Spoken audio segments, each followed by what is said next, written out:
Hello, I'm Jeremy Vine, and this is Panorama. The internet, where would we be without it? But we don't always want to pay for our fun. The problem today, people are getting music free, and the big record companies, they don't invest like they did before. If you're a persistent downloader, the government is threatening to cut you off. This is the equivalent of going around and confiscating people's record players and then complaining that no one's buying records. It's totally self-defeating to do this. And even if you're behaving, your family might not be. They download music all the time. And do you know how much of it is unlawful and how much of it is above board? No idea.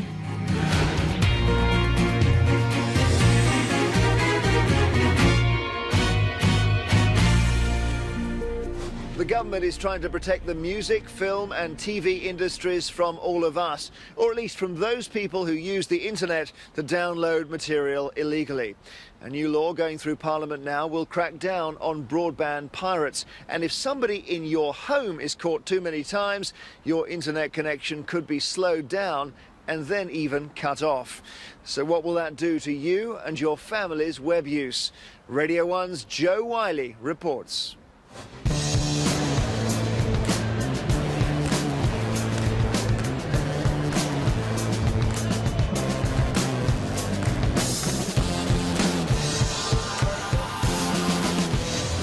At the Enemy Awards, where they're celebrating the best of British music. But behind the celebrations is an industry which is facing major challenges in the digital age. They, along with the rest of the creative industries, have been lobbying government for protection. And the government are pointing the finger at the millions of us, they say, are downloading music illegally. The figures are worrying. The record industry alone says it's losing £200 million a year, and 7 million of us are file sharing music unlawfully. We're living in a very difficult place right now. An artist can take their work, someone puts it up on the internet, it's gone. Doesn't matter whether it's radio, TV, music or anything else. It's very difficult to invest money into a business that you'd think the work's all going to be given away for free very shortly thereafter. It's harder and harder for a young band to get signed now because there's so many young bands and there's so much music free. Record shops are closing everywhere.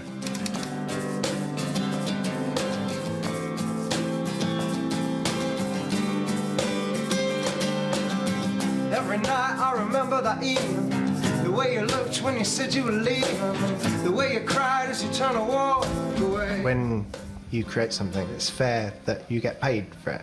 You know, if I was a baker and I baked bread, then I'd expect people to pay me for the bread. And I'm a little bit lost without you. Scouting for Girls. Their first album went platinum and they have a growing fan base. Their lead singer is Roy Stride. Every artist on a pop record label will spend a lot of money using some of the best studios and the best producers and the best mixers to try and give their fans the best that they can possibly do, and all this does cost a huge amount of money. How does it affect you personally? I fear for every single creative industry in the UK. I know loads of amazing talented artists and bands who should have record deals, but they don't because there are less opportunities now because there's less money going into the industry, so it's stifling that creativity.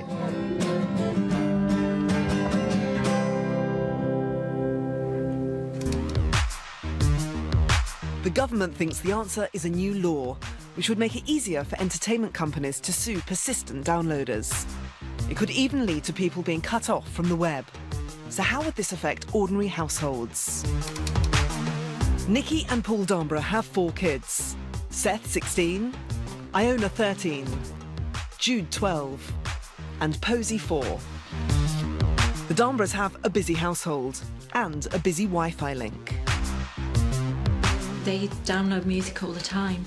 And do you know how much of it is unlawful and how much of it is above board? No idea. They don't really have much idea about computers, really. They're a bit not very technical.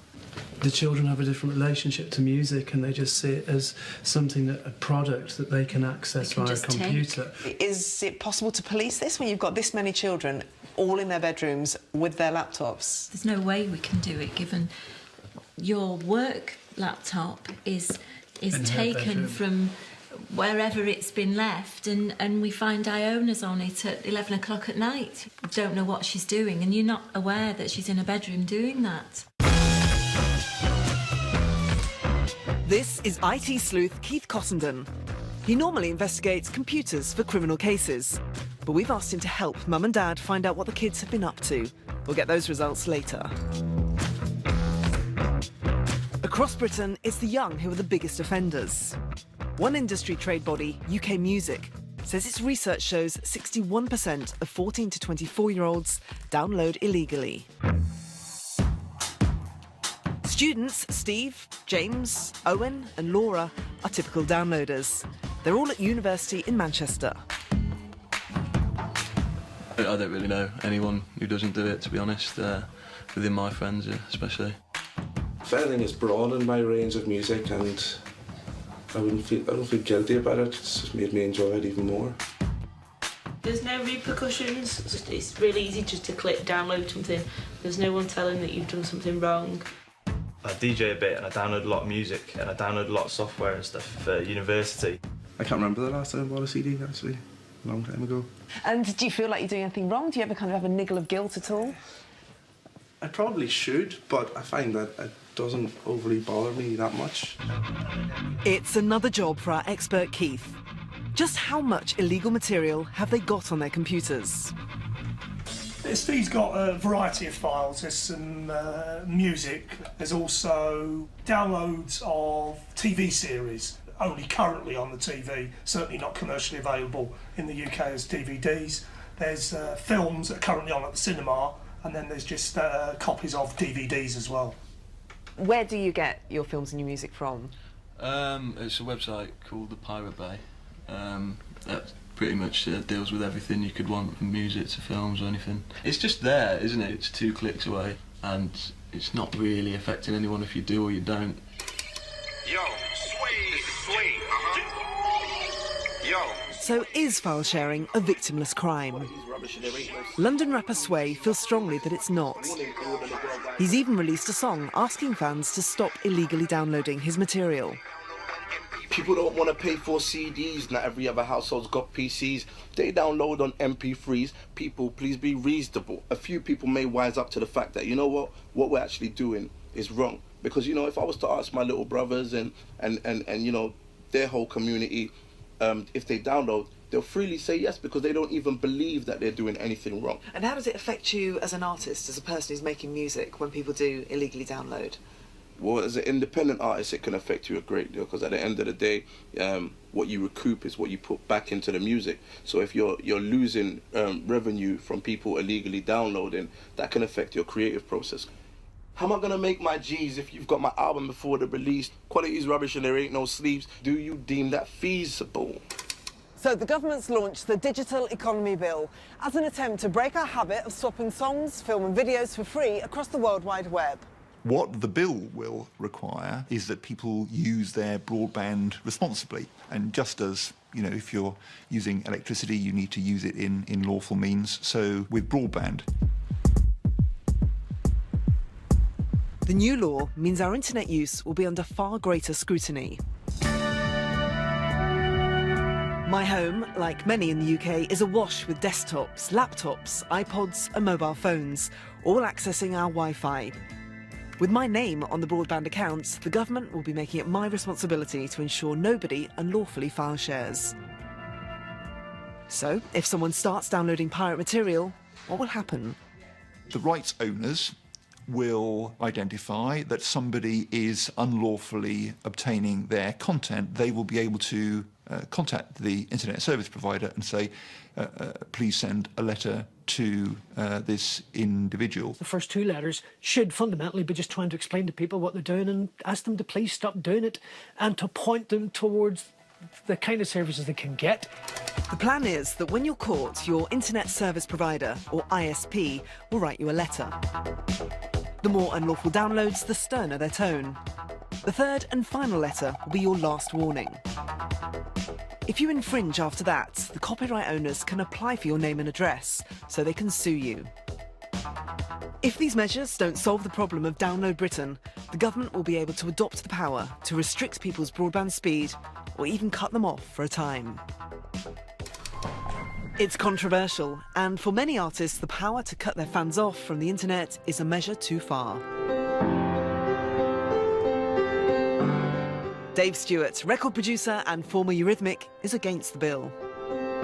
That's the most ridiculous thing I've ever heard as a solution to tackle the state that the entertainment industry is collapsing.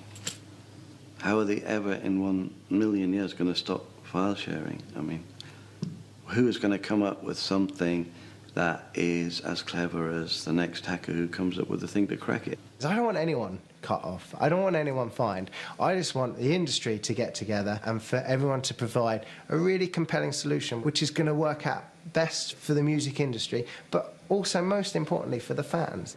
This is the equivalent of going around and confiscating people's record players and then complaining that no one's buying records. It's totally self-defeating to do this. Back at the Darnborough family home, our expert Keith has found something interesting on the family computers. There's a program here, BitTorrent, which is a piece of software that's used to download music, films. Is this a surprise to you? Were you aware that these things were on the computer? They're computer literate and we're not. I mean, obviously we use computers in our jobs and that kind of thing, but I wouldn't know I wouldn't know how to do what they're doing. And I don't think they're not downloading porn or anything, so it's just music, so it seems to be okay. Keith's going to carry on his investigations and compile a report on all the suspect material he's found. But it's already clear that if the children carry on like this, the family could have their broadband slowed down or even cut off for a while if Parliament decides to adopt the toughest powers. If your broadband was throttled back, how would that affect you in your day-to-day living? Because say you work from home, how would that affect you? Well, for me, I do two jobs, actually two part-time jobs, and I have to access my email on both jobs from home to see what's going on. So if it was restricted and I couldn't access attachments through the email, that would affect me massively. Cutting off people's internet, even for a short time, is highly controversial. It's not just for entertainment. Many of us do banking, shopping, studying, even socialising via the web. It's so important to everyday life, the European Commission has defined internet access as a fundamental right.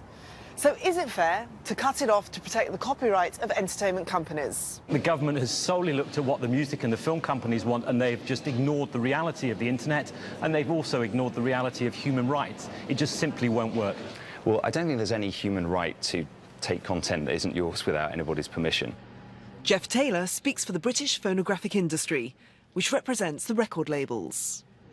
Absolutely, we believe that human rights must be fully respected during this process. There'll be a full appeals process put in place to make sure that in the very unlikely event that somebody was wrongly identified, that can be dealt with in a proper way, ultimately before a court. The bill has highlighted the divide between the record companies and some of the big internet service providers, like TalkTalk, which has released a video mocking previous attempts by the record industry to stop fans sharing music. The copyright holders claim the internet companies don't do enough to control downloads, while the ISPs object to restrictions on internet users. At the end of the day, there is nothing that we can do. We provide a pipe onto the internet, and without turning off the whole internet, you can't stop people illegally file sharing. I think it's a shame that they're taking such a kind of negative approach. Some other ISPs, like Virgin and Sky, are looking at moving into adding value for their customers by developing new music services. And we think that just trying to be a dumb pipe and pretending you have no responsibility for anything that happens on your network, firstly, we think it's morally wrong, but secondly, we also think it's unsustainable as a business model. We're very happy to work with them to try and find other solutions. Our problem at the moment is that they focused all their effort on lobbying government and trying to lean on government to come up with this oppressive regime. So if the Secretary of State tells you to cut someone off, will you do it? If the Secretary of State requires us to cut somebody off, we will refuse to cut them off unless a court has actually taken the decision that that subscriber did something wrong and they are guilty. The government says the lack of common ground has forced it to try and legislate. We would have been delighted if the internet companies and the content companies had been able to reach an agreement about how this should be addressed. They haven't been able to. Why is that? My sense is there hasn't really been the the depth of discussion and debate and reflection that there ought to have been over quite a long period. And that's why government has had to get involved.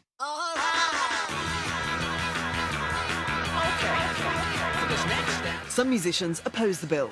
They say music benefits from an unregulated internet.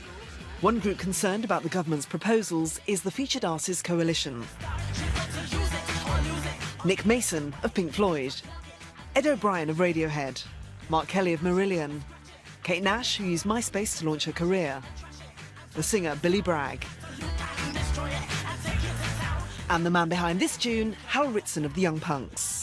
The new music industry might shape something different, and so you might find that a successful musician isn't somebody with a million cars and a mansion who's worldwide known. There might be someone with a loyal global fan base who makes a living, but they're not a superstar. The coalition argues that artists will prosper if they embrace the opportunities of the internet. My career started through file sharing because I put my songs up on MySpace. Somehow like a buzz was created just through the internet and file sharing. People would come to my gigs and it was the labels then that came to me to sign me, and kind of that's how my career started. If you can find 5,000 people anywhere in the world as well because of the internet that are willing to spend a tenner on you in the space of a year, you've got the basis of a career. It says here that the unions will never learn. To these artists, the internet is a bigger opportunity than a threat.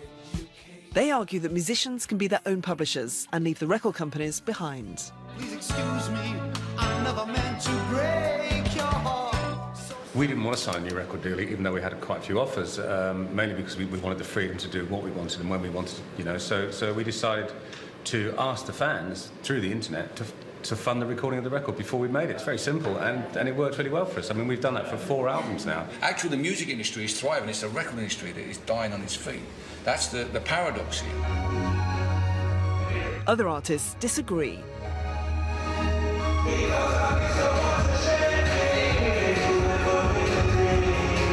Tinchy Strider thinks the bill's opponents have forgotten how important a record company's money and support is to an aspiring young artist. I guess they're at a situation where it doesn't matter to them. They've been through the stages of careers where everyone's bought their music and they're all right now, so I just don't understand where they're coming from. Obviously, they're sitting on loads of money, so they're all right. It's the same for pop, rock, indie, whatever it is, country music, soul music, classical music. You need the big machine behind you. But opponents of the bill say the irony is that illegal downloading might actually be helping the entertainment industries. The think tank Demos found that people who unlawfully download music actually spend more on legitimate sales than those who only buy legally, almost twice as much per year. I quite like having a CD collection anyway. I mean, I like having a retro copy of them, so if it's, like a good album, I just go to the shop and buy it. I mean, I probably buy more now, music-wise anyway. 42% of illegal downloaders are listening with a view to buy. There are certain titles out there that I have watched from downloading off the internet, and because it's been that good, I've gone to see it in cinema anyway because I know the experience will be even better. So you could say in a way that it's to a certain extent been promotional. Illegal downloaders spend an average of £77 a year on music. Those who download lawfully, only 44. Music fans spent nearly £1.4 billion on live music in 2008. We still go to festivals and do really enjoy music, so I think it's a great way for individuals to broaden their musical taste, and therefore they're going to go and visit or go to see more bands. I think there are some positive signs, so the fact that singles are obviously doing very well, even digital albums are showing some growth, but it's a fraction of what it should be because many more tracks are being illegally downloaded than are being paid for, and ultimately that's not sustainable. We need a sustainable ecology around music that allows investment in new bands, and that's what we're arguing for. Whether the new bill is good for the creative industries or not, there is also concern about the technologies involved. Will they always identify the real pirates of cyberspace? The person who pays for the internet connection will be held responsible for illegal downloads from that address, unless they can show they've taken all reasonable steps to protect it from outside interference. And the really bad news? You might find yourself in trouble even though no one in your home has done anything wrong. Computer expert Keith showed me how easy it is for people to hack into your broadband through your Wi-Fi router. So it's that outside our student house, and you're going to try and access their internet? Yeah, that's right. And you reckon that'll be easy? Yeah, it'll be straightforward. Administrator access to the router is default. So therefore, I can go into the router, change the settings, and then we can access the internet. Go on then. There you go, on the screen there, we know that we're accessing a particular router. We can see where we can change the admin login and the admin password. So what we do is we basically change that to what I want it to be. Yeah. Go out to the router. We are now connecting to somebody else's internet illegally, and I can access away, and it'll be at their expense. OK, and you could be doing unlawful file sharing. Absolutely. For which they will be responsible. Yeah. We are paging Mr. Baxter, Mr. Jordan and Mr. Simon to proceed to boarding gate 38 immediately.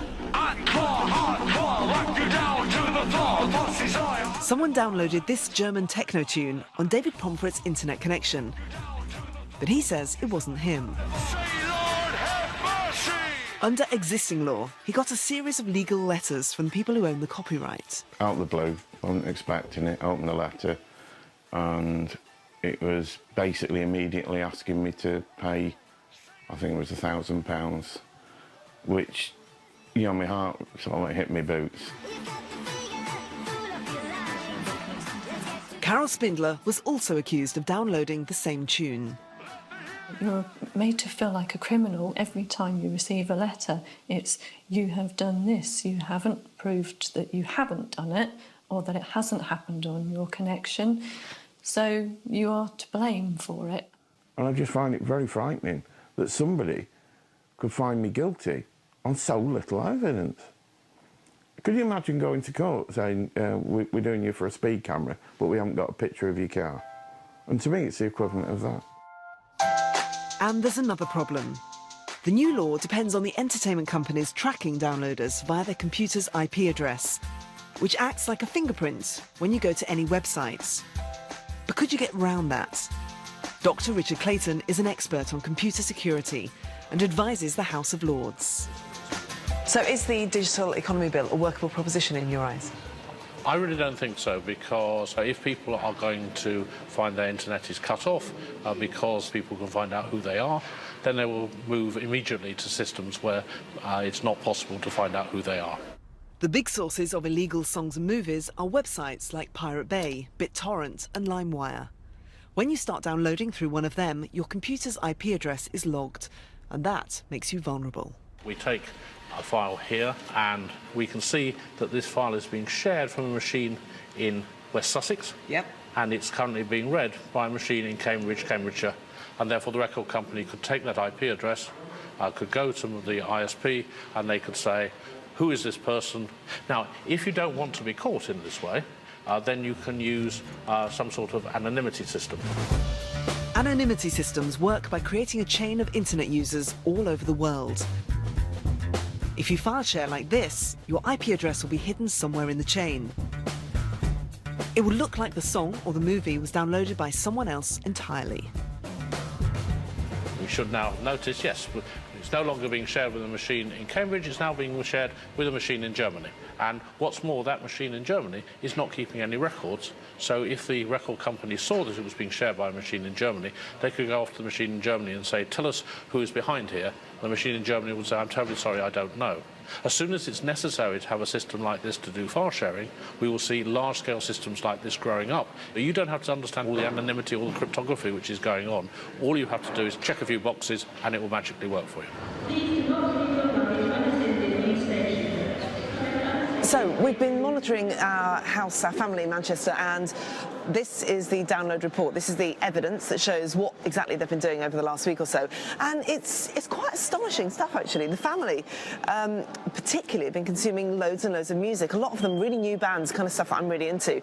The odd back catalogue as well of entire bands, history, musical history. So it's kind of quite shocking stuff. And under the Digital Economy Bill, this report, this evidence, could lead to them being sent letters, and then in the extreme, they will be actually cut off the internet. So I'm going to get a train now, I'm going to go up to Manchester, and I'm going to have a word with them. been a lot of music downloading going on unlawfully. So who would be responsible for that? That'd be Seth. Blimey, so you've been really busy.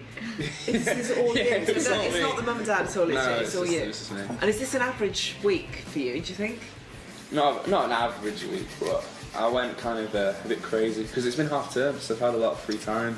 So why didn't you go to iTunes or any kind of legal sites? Because it costs money, essentially. How would you pay for it if you were going to go to iTunes? Well, I'd have to use my parents' credit card, and that's their money that I'm spending on buying music. And if I buy a song there, it could be like 79p, and I think that's a bit ridiculous for a song. So then you're kind of giving them no alternative then. If they haven't got any money, then you're kind of forcing them to go and... Well, they have got their own money, but they choose not to use it for iTunes. Seth's typical of, say, most teenagers in the country, and if he is, and the way that he accesses music and uses a computer, then I think this argument or the debate that we're having has already been lost.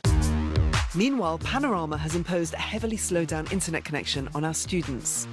It's one of the penalties that the government is considering to stop downloading. How would they cope, and will this punishment work? I'm just trying to download some TV show and it's just pretty much stopped. It's so slow. Yeah, it's ridiculous. It normally takes like half an hour probably to get that sort of file. Now it's taking 13 weeks, 2 days. If we have to do work at home, we can't do it at the minute. I think their plan was that they were going to throttle you back, and if you continue to download, they would cut you off. But essentially we have already been cut off with this throttle back, and you can't do anything. You can't even really open emails at the minute, and it would be incredibly frustrating if it did happen. I don't see how this is a way forward. I mean, obviously it stops people from downloading, but then it can just ruin your life. With cross-party support for most clauses, the bill is likely to become law before the election. The question is whether this will save Britain's creative industries or whether it will undermine free internet use and therefore the very innovation on which those industries depend.